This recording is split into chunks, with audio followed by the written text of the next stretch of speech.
Hi everyone, welcome back to another video. It is a glorious afternoon and I wanted to get a few gardening jobs done today, and I thought I would take you along with me. Garden vlogs are definitely one of my favorites to film, and it also means that I can get some jobs done in the garden as well as make a video about what I'm doing. So that's the plan for today. I might film what I get up to today as well as tomorrow.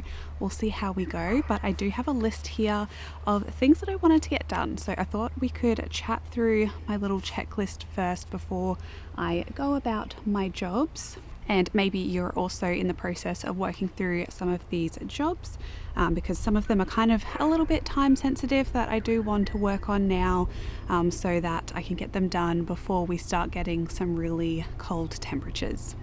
So if you are new here, my name is Robyn and I live here on the south coast of New South Wales, Australia. We run a backyard flower farm here where we sell local seasonal bouquets to the public. I sell both in store and at markets as well. We're taking a little bit of a break from markets while we're in that kind of transition phase between the warmer season and the cool season.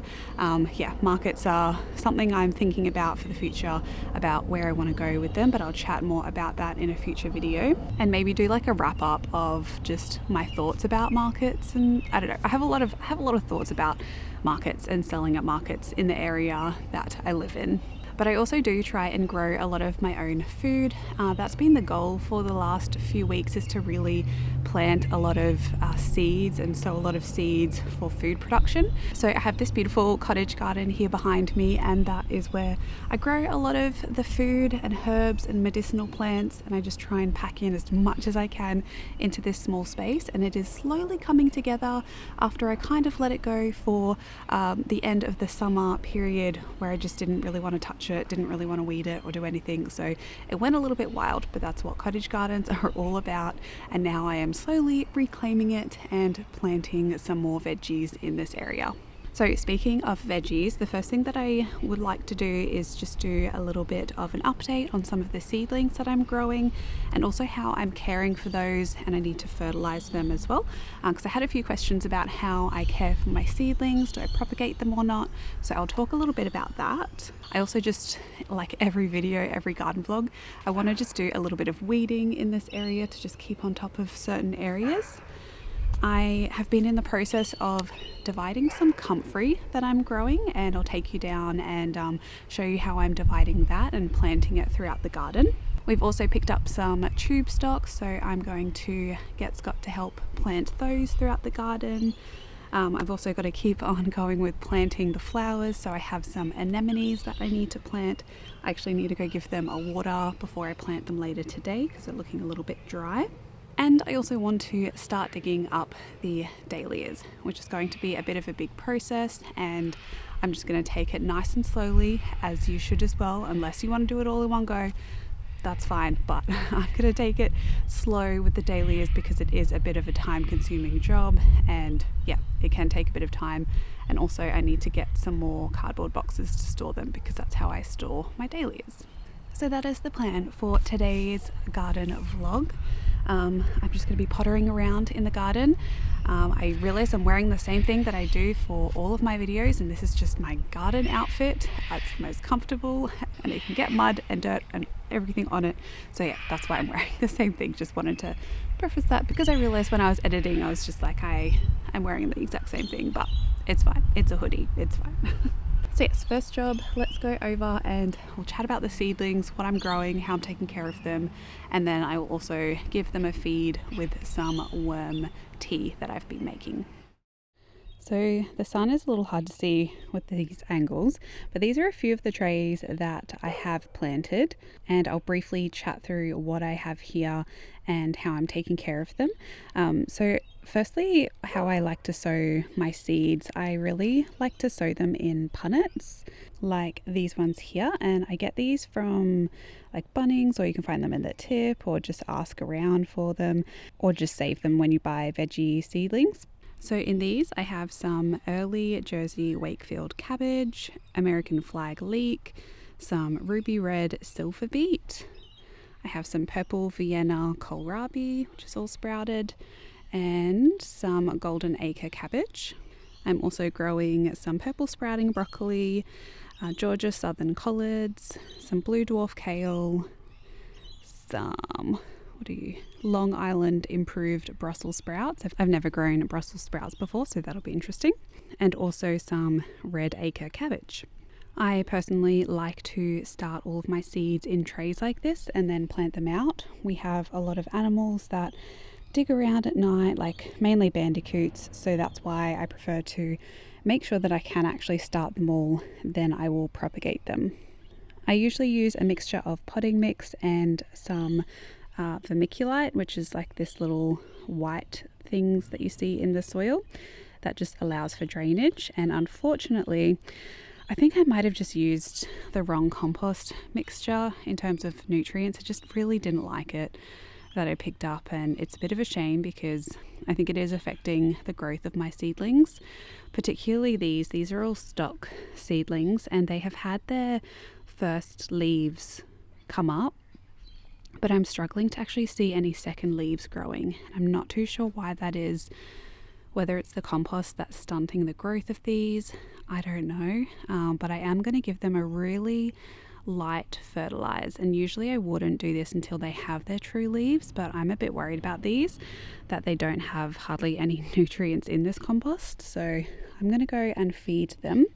I'll leave all of these alone for now. I did actually have some homemade compost in here, and that's why I can see some tomato seedlings popping up, so I can take those out because it's not the right time for those. But yeah, I'll keep an eye on these and see how they are, but that's like my setup for the seedlings. In terms of propagating, once these get their true leaves and they grow up a little bit more, I will propagate these out into smaller tube stock pots. So I do like to pot these on, unless they're like leeks and onions and things like that, or the plant is a little bit bigger, then I'll just leave them straight in here and then plant straight into the ground. Right, so I've just gone to get some fertilizer from the worm farms. So in this little watering can, I filled it up with some worm tea, and this is really diluted worm fertilizer. I suppose it's just what comes out of the tap of my worm farms. I don't know exactly ratio wise, part to part, but I'd imagine it's something around like 1 part worm, concentrated worm tea, which is the direct liquid that comes out, to maybe 15 parts water to fertilize really, really young seedlings. I would reduce that ratio as the seedlings get older to give them more nutrients, but for now I don't want to stress them out, so I'm just going to water them with this, and it's just a really, really diluted mixture. It looks like really weak tea, so if you're mixing it and it looks like really weak black tea, then that is probably the right ratio for fertilizing your seedlings. So all I'm going to do is just lightly water these in, and hopefully they get their true leaves soon. It could also be because we've had colder temperatures lately. I'm not too sure. I'm just really hoping this potting mix hasn't got any nasties in it. It's so hard to know, because it's so hard to know where things come from unless you're making everything yourself, which is really impossible. But we'll see how those go, and yeah, I'll keep an eye on them. I also wanted to do a quick little tour here of things that I have potted up or planted, just to show you what I have in my little nursery area. So this is just on the side of the house. It gets afternoon sun, so it's nice and warm for all of the seedlings, and then the cottage garden is just over there. So on the top level I have some more of the stock that has been planted, and they're looking pretty similar. I've also got some broccoli here and some lavender cuttings that look like they need a little bit of water. Then in this level at the back I have some hydrangeas that have kind of gone a little bit dormant, but they're popping back up now. And then I have all of these geranium cuttings that I took, and this is actually a nutmeg geranium. It smells like nutmeg when you crush the leaves. It's absolutely amazing, and I wanted some more of these to both give away to friends or sell at markets and to plant around the house. I'm trying to root some comfrey. I've got some roots in here that I'm trying to propagate. Some rosemary. These are the anemones that I need to plant today. Really need to get in the ground. And then I have some more anemones here, over there, and up the back. Then a few more ranunculus here. And then here I have more lavender cuttings, more rosemary, some bay cuttings, a hellebore that I need to plant, and some more comfrey that I'm trying to get started. And that is about it for all of the seedlings that I have. And they're all looking very, very healthy. So hopefully that gave a good overview on what I'm growing at the moment. In terms of managing everything with colder temperatures, we're getting down to about 7-8 degrees at night at the moment Celsius, so it is getting a little chilly for some of the plants, but all of these have been fine at the moment. I think because it's on the west side of the house, that it does stay a little bit warmer, so they've all been fine. But the veggie seedlings, those brassicas and onions and things like that I was showing, I've been taking them in at night just because I want to make sure that they stay at a good temperature to be able to germinate. Once they do all fully germinate, I can leave them outside and they'll be fine in the cooler temperatures that we're having. Because brassicas and a lot of alliums like onions and leeks, they can actually handle slight frosts as well, so they should be fine. I just want to make sure that they're all germinating nice and quick, so yeah, I do take them in at night.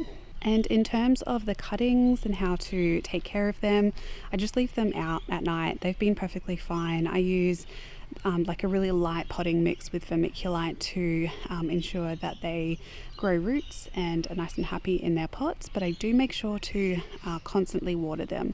I always want the soil to be nice and moist when I'm taking cuttings, and that's just because the plant needs that moisture to be able to grow roots, because it doesn't have established roots to be able to withstand a little bit of time without moisture. So make sure to keep them nice and watered, not waterlogged or anything like that, but a good amount of water. I hope that kind of covers a lot of the seedling care and what I'm growing.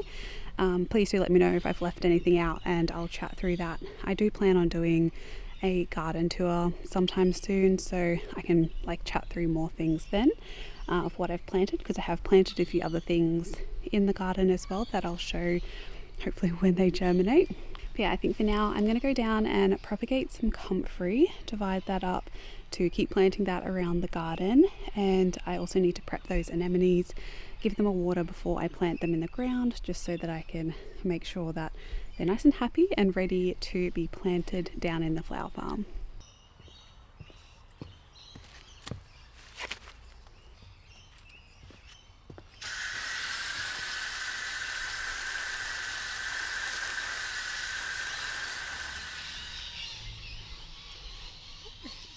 We've got a lot of lorikeet action going on down here. It's quite loud. But I am down here at the comfrey patch that I have. It's down towards the end of the property at the bottom of the flower farm. And this is a really underutilized plant in my garden that I'm trying to change, because I really want to use more of this in the systems that I have in place and for it to be an actual system. Now, I actually came through and cut this back yesterday. I didn't really think about filming it. I was just kind of doing garden jobs like I do. But yes, it didn't look like this the other day. It was nice and lush and green. I cut it back and I have been using it both as mulch around the garden, and I've been propagating it. So I propagated this one here. I'll put some overlays on over the top. And I've just planted a little bit of it back into the ground. So I wanted to show you how I like to propagate comfrey. It is really one of the easiest plants and one of the most magical and wonderful plants to have in the garden. It is probably one of the top tier permaculture plants if you're interested in permaculture. It is an accumulator of nutrients. It has really large tap roots that draw down and then bring nutrients up to the surface, so it's great to plant around fruit trees. It creates a lot of biomass, so it's great to use as a chop and drop, which is primarily how I want to use it in the garden. And the leaves are just super nutritious. They're really high in potassium, which is one of the main things that I'm really after to boost that potassium in my soils. And it's most likely if you are heavily growing either flowers or food that you might also be low in potassium. It's one of the main nutrients that plants need to grow and to survive. So it's something that I'm always trying to replenish my soils with, as well as a lot of other minerals that it brings up from underground, and obviously nitrogen being one of those. It's just a really great plant. There's a few ways you can propagate it, and I'm just going to be dividing it today, focusing on just dividing the main crown, the main center of the plant. You can also plant it from seed, and I've noticed a few actually popping up in the garden around this area. If you don't want it to spread, you can buy sterile varieties, or you can just chop back the plant before it starts to go to seed. So it is very easily controlled.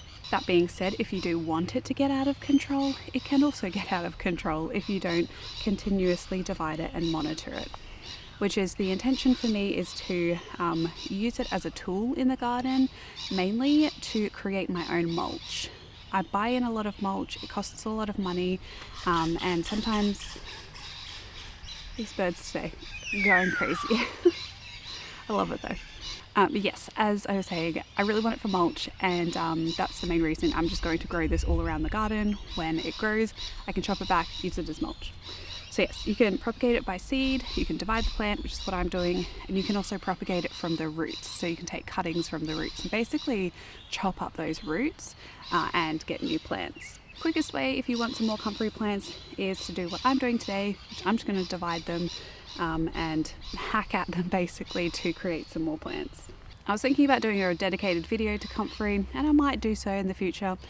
I'll see how I go, but for now, if you want a really good resource, Morag Gamble at Our Permaculture Life has a really great video. I mean, she's got hundreds of great videos. Definitely go give her a follow because I just love her content.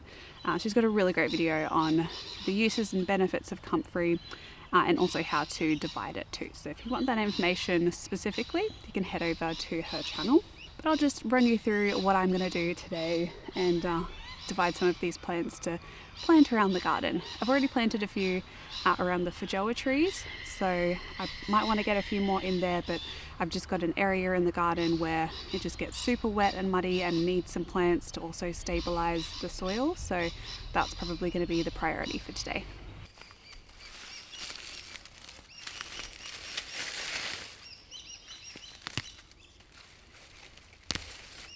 So really simple. I like to cut back the plant first and then just use a shovel or a garden fork. This soil is very, it's been very waterlogged, so it's quite easy to dig through.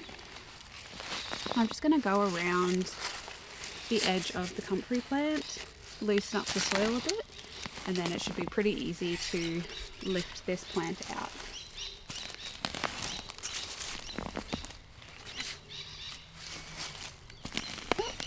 Lots of worms in here. Okay.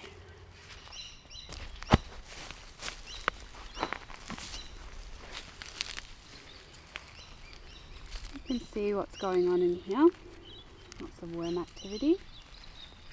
The soil is so rich because this is where my Ulma and Ulpa actually had their veggie garden around this area, and they definitely took care of the soil over many, many years, so I'm very lucky to be able to grow in these spaces. Alright, you can start to see already the large kind of tap roots that this plant has. Any roots that you do leave in the soil, like these will actually sprout. So you want to make sure, if you want to completely get rid of comfrey, to dig out all the roots. I don't really mind though, at the moment. I just want some more plants. I'm just going to separate this to make it a bit easier. But this is kind of what we're working with, and you can see all of these new sprouts coming out. These are all plants that you can propagate and divide. So I'm going to try and remove some more soil, and then I'm literally just going to hack out this plant and divide it up. Also, quick fact, if you have these in your soil, these are curly grubs. These are the best food for native bandicoots. I need to double check in my area, but there's a few people who are always asking for these for bandicoot food. So, if always make sure to check in with your like wildlife rescue centres if they do need some. You don't have to take them all from the garden, but if you are doing quite a bit of gardening and digging through the soil, maybe it's a good idea to just save a few, and you could be helping out some bandicoot populations. So it's really as simple as just taking apart the plant until you get as many plants as you would like. So this is actually the center part. This is the crown, where the main plant was forming. I'm going to pop this back in to this area because I want some more comfrey in here, and the rest I'll move around the garden.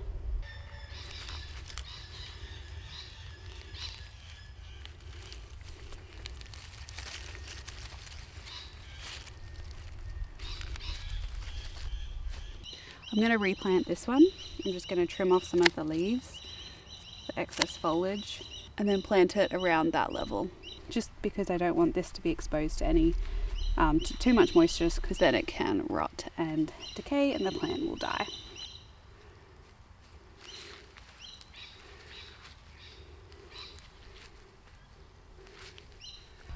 Right, so now I have about 7 or 8, 9, I didn't actually count, new plants of comfrey. So I'm going to take these up and plant them around the garden, and I'll show you once they're done where I planted them, and why I planted them in the areas. I think I'm just going to leave the other 2 comfrey plants in the ground until I need some more.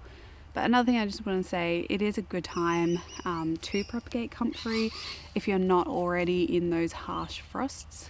It'll probably die back a little bit over winter, unless you're in like the subtropics, and it'll probably slow down, but it might not die back.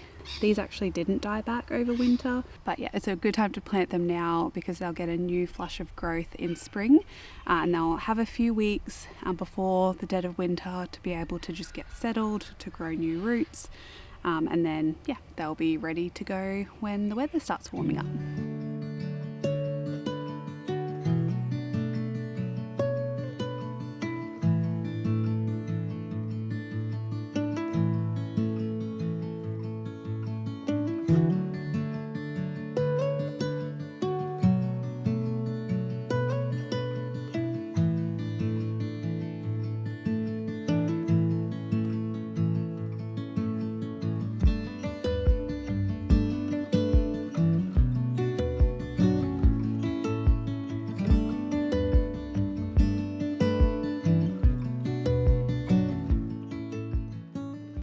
Right, that is all done. The comfrey is all divided. That only took a few minutes to plant. It's really great because you don't have to do any like prep for the soil. You don't have to feed comfrey. You just plant it, let it go, and it grows amazing. Granted, you have some nutrients in the soil. If you were planting into just like sand, I'd probably recommend amending the soil a little bit. But anyway, it'll grow well in the soils that we have. So yesterday I planted 2 comfrey plants in here that I had kind of like self-seeded themselves in the grass, and then I've planted another one over there that I divided, so I'm going to kind of have like a little bit of a hedge of comfrey, and this is at the base of the cottage garden, so I kind of want to have just like a curved edge of comfrey, and that'll be a nice defining like line of the garden and the grass. So I might propagate some more and continue that line down, but I planted some more down along the fence line here next to or underneath these bottle brush trees, so I'll walk over there and show you those. So this area typically gets a lot of moisture and water. Nothing really grows here, so I'm going to see how comfrey goes. It's going to just help stabilize the soil a lot in this area, and just provide like a ground cover underneath these trees. So I planted it's a bit hard to see with the shadows, but I planted 4 in here, so they should bush out nicely there, and then 3 in this area here. So I think that'll be really nice under these bottle brush trees, and just provide both a bit more greenery, and also I can chop and drop them and just create more soil around the garden. So I think I'm going to head in and have some lunch, have a bit of a break, and then I'll come out and either do some planting of the anemones or maybe some tube stock this afternoon. I don't know, we'll get around to something, but I'm going to go have some lunch and then I will come back out later this afternoon in the garden. Right, I have had some lunch, I have some coffee, and I'm going to head back out to the garden, and I think I want to plant those anemones today. I am going to leave you inside though.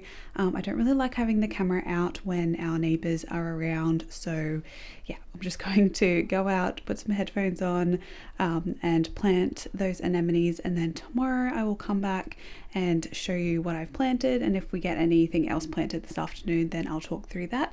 And then I think I'm going to get the rest of the garden jobs done tomorrow, just because I do have some other work, computer stuff to do this afternoon, and I don't think I'm going to get it all done because it's getting later already and the sun has kind of left our garden. There's no more sunlight, it's getting a bit chilly, and the sun is just setting really quickly. So yeah, I'm gonna go get these jobs done and then I will come back tomorrow and show you what I've done.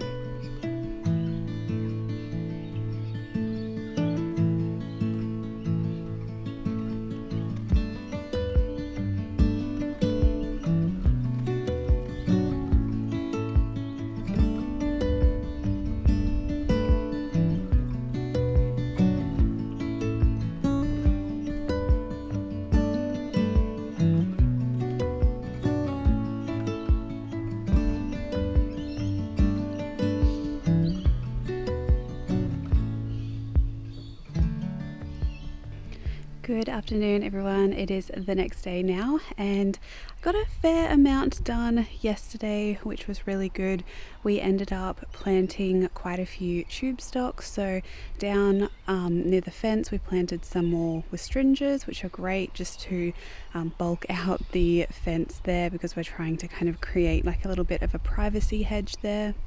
I also had another plectranthus that I planted along the fence, and then behind this shed here I actually planted some austral indigos, and they grow to about 1 to 2 meters high and kind of the same wide as well.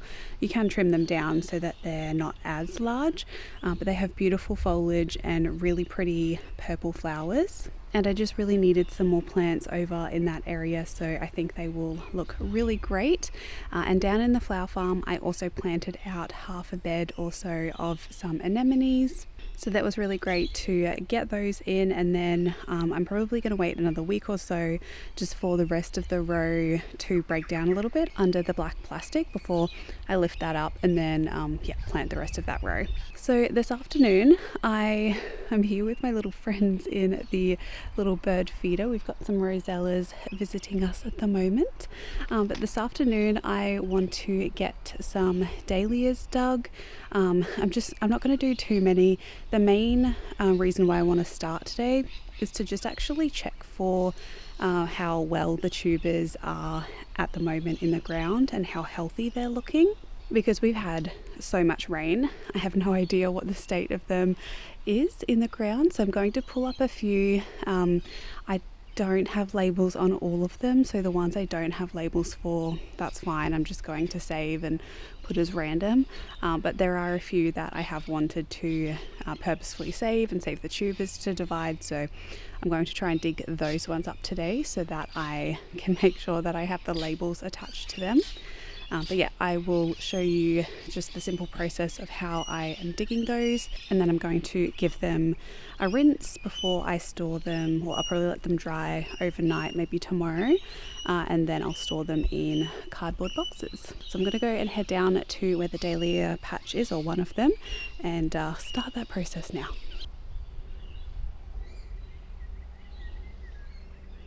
So this is two of my dahlia beds that I have here behind me. In one of them I was growing more kind of like specialty dahlias, ones that I had put a bit of time and effort into sourcing and money as well. So that is the bed here that I'm standing in front of now, and the one that I'm going to be trying to deal with today. The top bed was actually all seedlings, so that's ones that I had started from seed, from both dahlia seeds that I had saved and also that I had bought. I'm not going to be saving any of those just because I wasn't like 100% happy with any of them, and I have so many other dahlias, so I'm going to be pulling those out, maybe not today but at a future date. Today I'm going to be dealing with all of my specialty dahlias, and then I do have 2 more rows of dahlias down in the other flower farm section, so I'll deal with those another day, but for today we're just going to get a little bit of a start to this job. So I actually have a whole video on digging dahlias that I will link in the description box if you want to see a more like complete video. For today I'm just going to get the job done. I'll talk you through one of them that I will lift up. I might do this one here, which is Marshmallow Dahlia, which was a beautiful kind of blush pink colour. I'll lift that one up. Firstly, I'm going to just chop off all of the foliage, maybe leave about 10 centimeters or so above the surface so that I can just make sure to attach the tag to something, and then all of that can be composted, and then I will lift up the tuber. I'll give them all a rinse, and some people do this, some people don't. We've just got very heavy clay soil, so I like to just give them a bit of a rinse, or else they end up being really dirty, the tubers, and then I'll just let them dry for a little bit, and then they'll be ready to store. So yeah, I'm gonna do this one, I'll film this one, and then I'm just gonna get the rest done, put a podcast or something on and get the job done.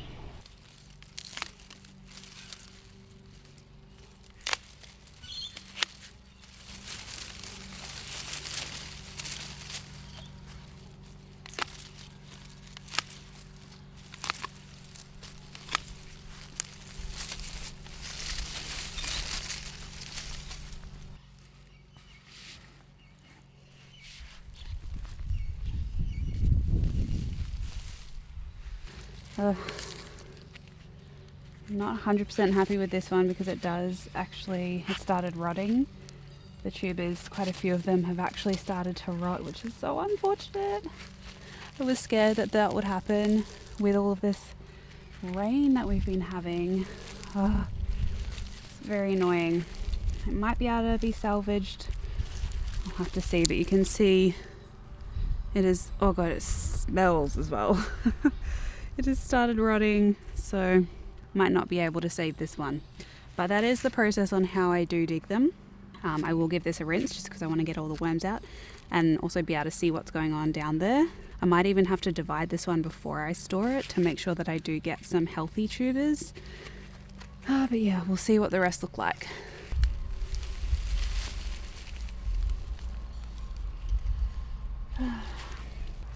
It started rotting as well. Oh dear. They have these really large nodules on them. Let me know if you know what these are, because I actually have no idea. I'm really not experienced at growing dahlias, so please do let me know. But you can see all of this is rot in there. Really sad. Oh well. I'm gonna dig up the rest of these and I will report back once I have some good or bad news about the state of these. I look defeated because I am. Oh well. So yeah, basically all of the dahlias are rotten, the tubers. I don't think I'm really going to be able to salvage any. They were so pretty. That's fine.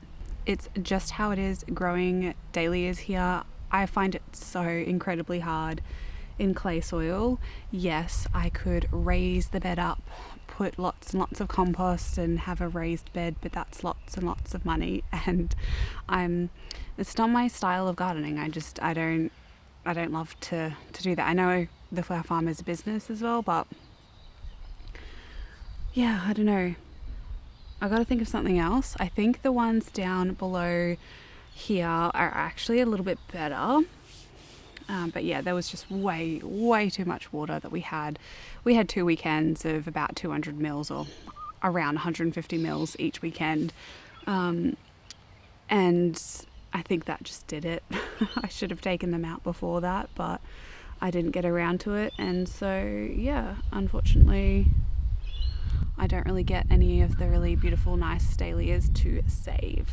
I honestly don't plan on planting this many dahlias next season for a few reasons that I'll talk about maybe in my next video or the video after, just of like the future plans for the flower farm, basically, of what's working and what's not.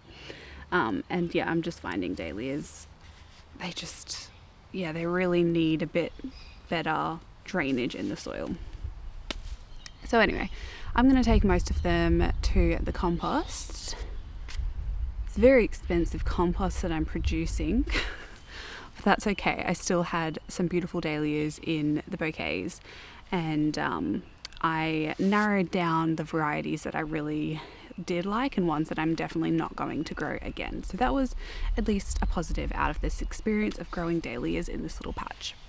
But anyway, I think I am just going to tidy up this bed a little bit, wrap this video up here. We got all of the jobs done on the list except weeding, but to be honest, after this, I'm not really interested in going to do some weeding in the garden. I want to go upstairs, make myself a nice hot cup of tea, and then have a relaxing Friday afternoon. I'm going to make some minestrone soup tonight, have it with some sourdough bread. It's going to be fantastic. The afternoon is looking up. I'm not going to be too sad about this for too long. But yeah, just trying to keep it real that things don't always work out the way you think they're going to work out in the garden. But thank you so much for joining me on this garden with me video. I hope you enjoyed coming along with me for some garden jobs. Let me know what you're up to in your garden at the moment. I would love to know. If you want to see more videos, you can head over to my Patreon, where I share extra content over there. It's a way to financially support me and means so much if you support me over there, and I try and just put out some extra content over there for those that are interested. Otherwise, you can buy me a coffee or a tea, whatever you want to purchase, over on my coffee page. I have that linked below, and it's just a way to tip the channel. Yeah, these videos take a long time to make and a long time to film, edit, and put together, so any support is very much appreciated. But if you can't do that, that's perfectly fine. If you want to give this video a like and subscribe, it really does help me out, and that is completely free for you as well. Thank you so much for coming along with me again, and I hope you're having a lovely day wherever you are in the world. And until my next one, happy gardening, everyone.